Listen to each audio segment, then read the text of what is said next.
Dans l'autoradio ce matin-là, de la musique sacrée, pour ne pas perdre la foi. En Haïti, une catastrophe chasse l'autre. Cette fois-ci, c'est un ouragan qui a dévasté le sud de l'île. Des villages de pêcheurs qui faisaient son charme. Il ne reste pratiquement rien. C'est triste. C'était complètement boisé avant. Si vous regardez les arbres qui ne sont pas abattus, ils n'ont plus de feuilles. Ouais. Il n'y a plus de commissariat. Il y avait un sous-commissariat. Il y avait un sous-commissariat, maintenant c'est détruit. Il y avait plein de maisons dans cette zone-là. Il y en a qu'on ne voit même pas l'emplacement des maisons. Farah et Clovis travaillent pour Acted, une ONG française présente en Haïti depuis 2004. 2 semaines après la tempête, ils partent en reconnaissance dans le sud du pays. Le tremblement de terre de 2010 et son fiasco humanitaire sont dans toutes les mémoires. Le problème, c'est la façon dont les autorités ont procédé pour faire la distribution. Donc, il faudrait qu'il y ait beaucoup plus de structure dans les méthodes de distribution, de manière à ce que, effectivement, les gens qui sont sinistrés puissent bénéficier des aides humanitaires. C'était pas le cas la dernière fois, en 2010? Oui, il y avait plein d'aides, mais néanmoins, il y a plein de personnes qui ont effectivement été touchées, mais qui n'ont pas eu la possibilité de bénéficier aux aides. Une fois encore, l'aide humanitaire peine à parvenir aux populations sinistrées. La route du Sud n'a toujours pas été dégagée depuis la catastrophe. Ça va prendre du temps de nettoyer cette route. Tu imagines, c'est la route principale. Clovis et Farah en profitent pour parcourir les ruines de ce village où ils avaient leurs habitudes, mais qu'ils peinent à reconnaître.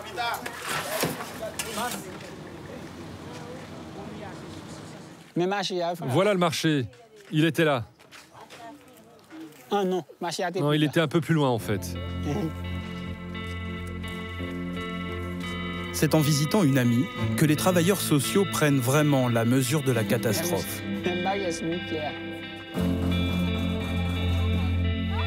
Et voilà Clovis. Clovis. Vous étiez où pendant l'ouragan? Vous ne m'avez pas raconté l'histoire alors? Vous étiez où? Nous avions déjà évacué la maison quand le vent a forci. Ah bon, vous étiez déjà parti? C'était terrible. J'ai tout perdu, toutes mes affaires, mes habits. Tout était inondé, même mes enfants étaient dans l'eau. La chose est arrivée avec une force incroyable. Toute la nature est partie en fumée. Tu as vu mes bananiers comme ils sont détruits? Comme si des produits chimiques les avaient brûlés. Alors, il veut savoir si vous pensez que l'État va vous venir en aide. Non. Il répond catégoriquement non. L'État ne va rien faire. Ils ne feront rien pour nous. On n'attend rien d'eux. Si vraiment ils voulaient faire quelque chose, ils seraient venus nous voir, accompagnés de techniciens, avec tout ce dont on a besoin pour reconstruire nos maisons. Sans aide extérieure, cette famille n'a pas les moyens de reconstruire un abri digne de ce nom. Elle survit pour l'instant dans cette cabane en tôle. Mais il y a plus grave. Son champ de bananes a été soufflé par l'ouragan.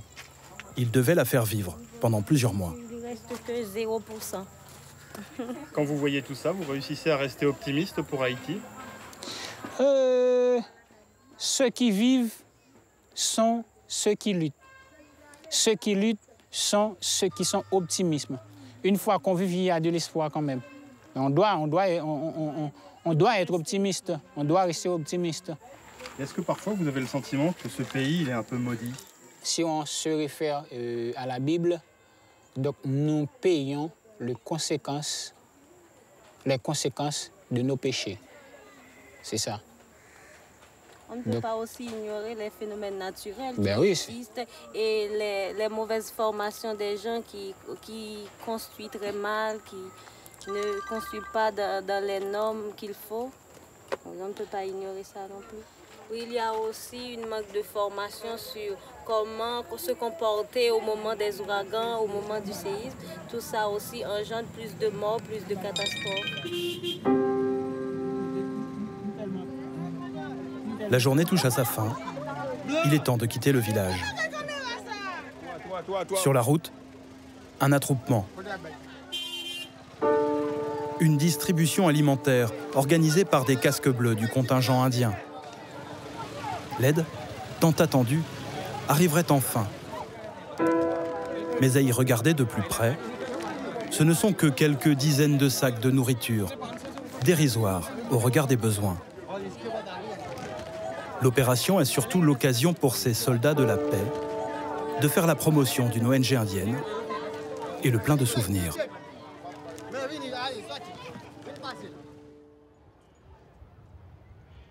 Le lendemain matin, nous arrivons au village de Port-à-Piment, un peu plus au sud.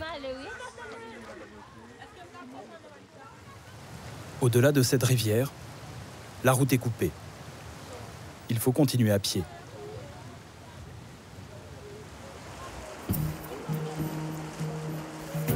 Clovis et Farah doivent rejoindre un petit village isolé dans les collines. Un village touché par l'épidémie de choléra.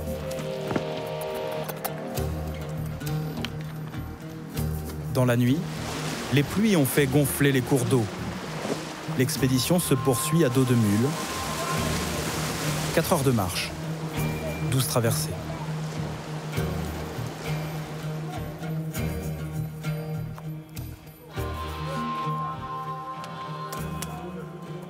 Venez, on va faire une seule distribution. On ne peut pas faire de porte-à-porte. Et vous autres là-bas, on va distribuer les aquatables. Venez. Leur mission ? Distribuer des pastilles pour purifier l'eau, des savons désinfectants et évaluer l'ampleur de l'épidémie dans cette région reculée. Dans ce premier village, un seul cas est à déplorer. Il y a une personne ici qui a le choléra. C'est pour ça qu'on distribue ces aquatables. Vous devez comprendre que c'est très grave. Il faut absolument prendre des précautions. Moi, je n'ai rien reçu pour le choléra, même pas un savon. On ne m'a rien donné. Attendez, nous n'avons nulle part où dormir. Et pour réparer, nous n'avons que des vieilles tôles inutilisables. Ce qu'il nous faut, c'est de l'aide pour déblayer la route et des engins. La plupart de ces villageois ne mesurent pas vraiment la gravité de l'épidémie. Pourtant, à moins d'1 kilomètre de là, le village de Randel. L'un des plus touchés par le choléra.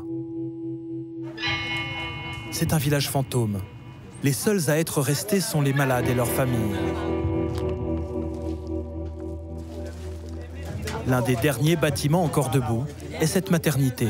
Dans l'urgence, elle a été reconvertie en dispensaire pour les victimes de l'épidémie. Allez, mange, mon fils, mange. Il faut manger, mon enfant.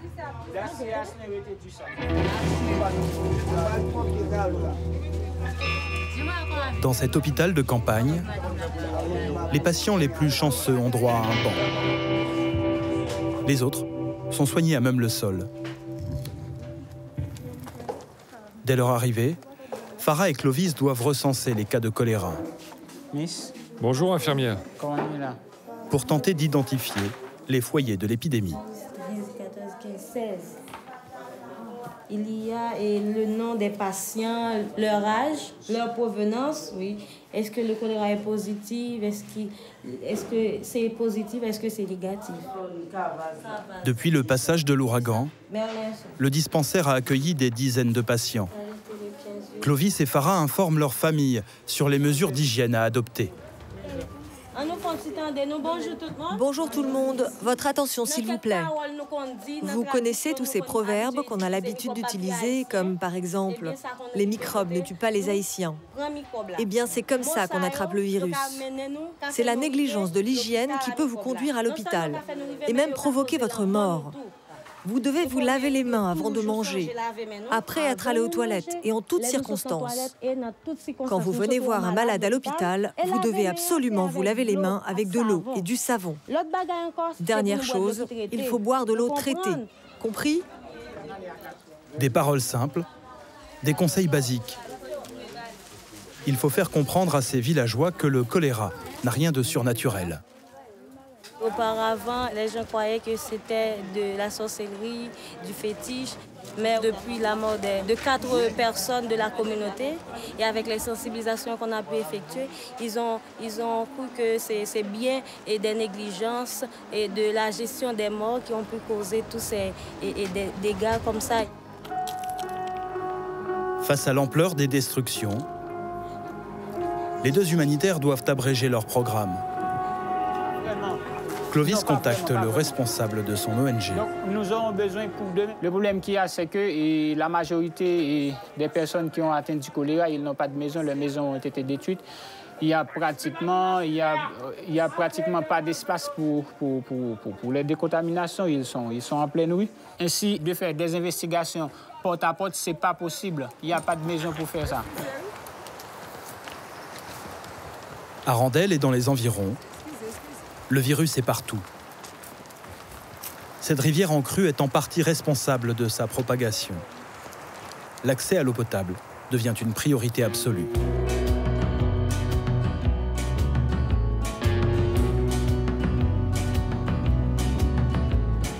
En réponse à l'urgence, un ingénieur français est dépêché dans la région pour travailler avec les équipes d'Acted. Il doit installer des systèmes d'assainissement dans les villages les plus touchés par l'ouragan.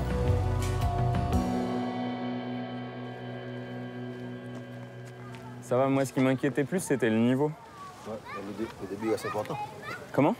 Le débit reste important. Ouais, le débit reste important, mais il faut voir parce que ça va forcément descendre, comme c'est encore en train de se vider là derrière. Donc, Transformer cette rivière boueuse en eau claire et potable, une opération indispensable pour endiguer l'épidémie de choléra.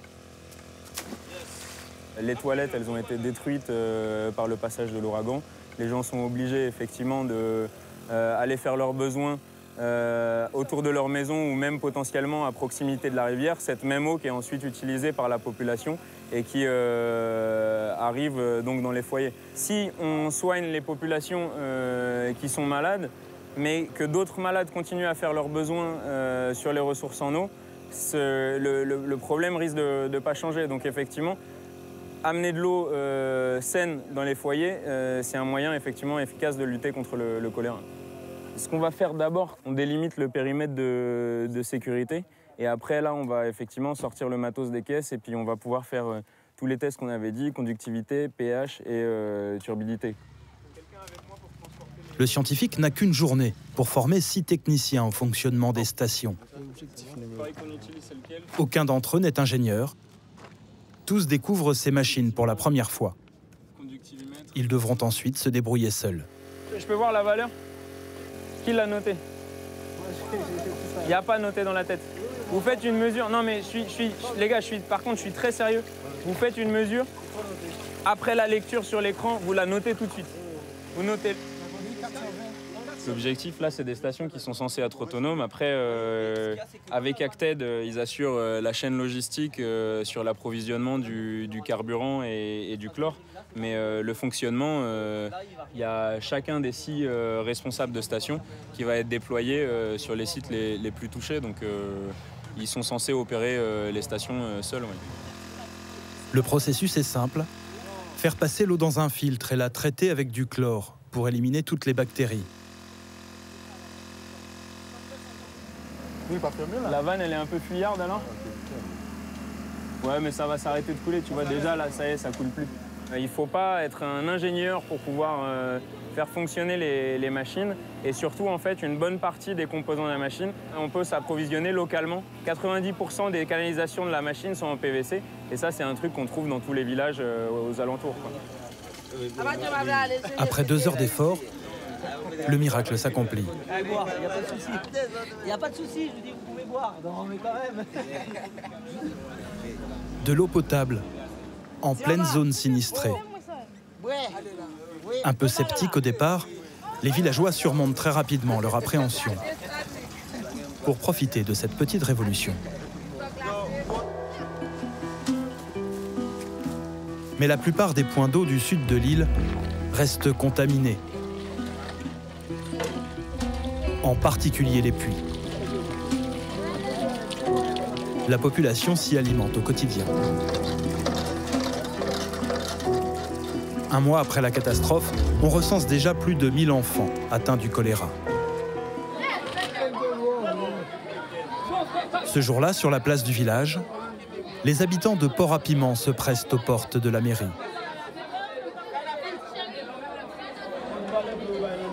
L'objet de toutes les convoitises, ces sachets d'eau potable, de l'aide humanitaire. Une poignée de privilégiés sont inscrits sur ces listes dressées par la mairie. Ils peuvent recevoir de quoi étancher leur soif. Les autres n'ont pas cette chance. Le maire a suspendu la distribution. Il bloque l'eau à l'intérieur de la mairie. Il y aura demain une autre distribution ailleurs. Comment se fait-il que l'aide ait tant de mal à arriver à Port-à-Piment ? Parce qu'en Haïti, nous n'avons pas vraiment d'État. C'est très dur aujourd'hui. De mémoire d'homme, on n'a jamais vu ça. Le pays est déboisé et les cyclones se répètent chaque année. Ça crée d'énormes problèmes.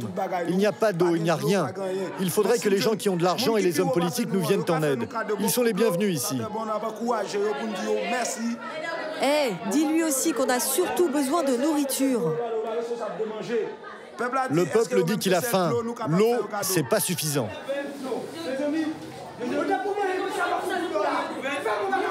Les esprits s'échauffent. Haïti perd patience.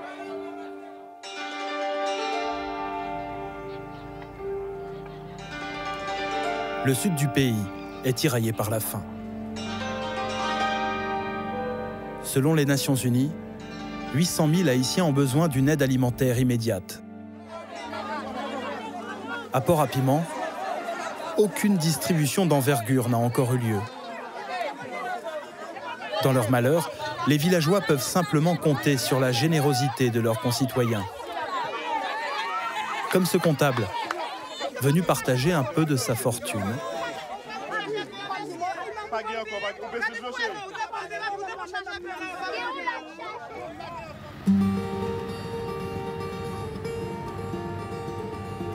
Apporter de la nourriture à la population affamée, c'est aussi la mission d'Acted.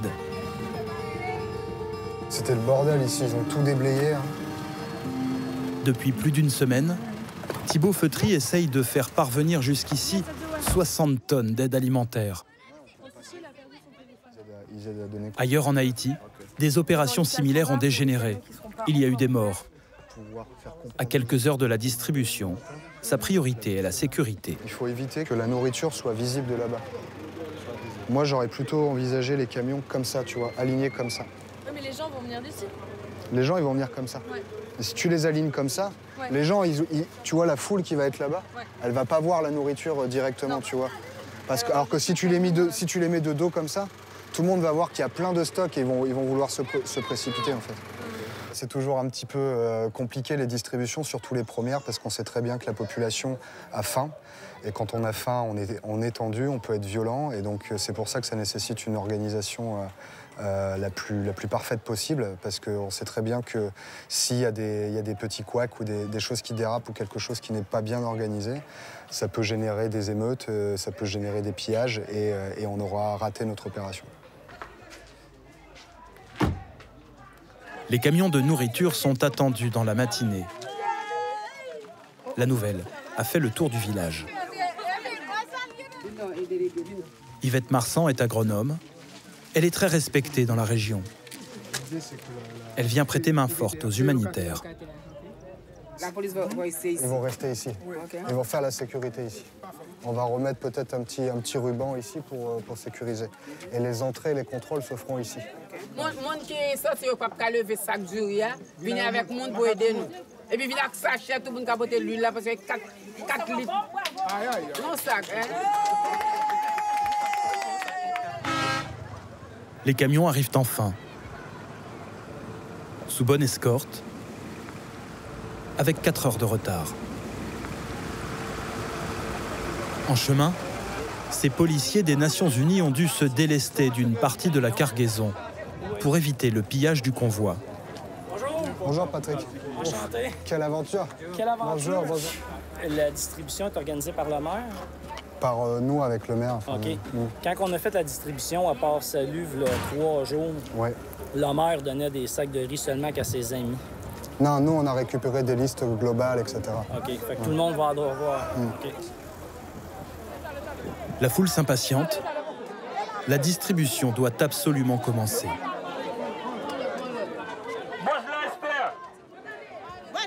Les familles sont appelées une à une. Mais elles sont surtout représentées par des femmes et des vieillards. Bien trop faibles pour porter seuls ces sacs de riz. Il faut chercher un ami. Vous-même aussi, il faut chercher un ami. C'est lourd, 50 kilos. Il faudrait peut-être 5 personnes supplémentaires. Ils viennent avec les dames, ils le déposent ici, avec les dames. Donc on va payer? On va payer. Okay, Prenez 5 personnes supplémentaires. Voilà ce qu'on va faire. Il y a une seule personne par famille qui peut entrer. Une seule. Donc il faut me trouver 5 gars pour aider à porter.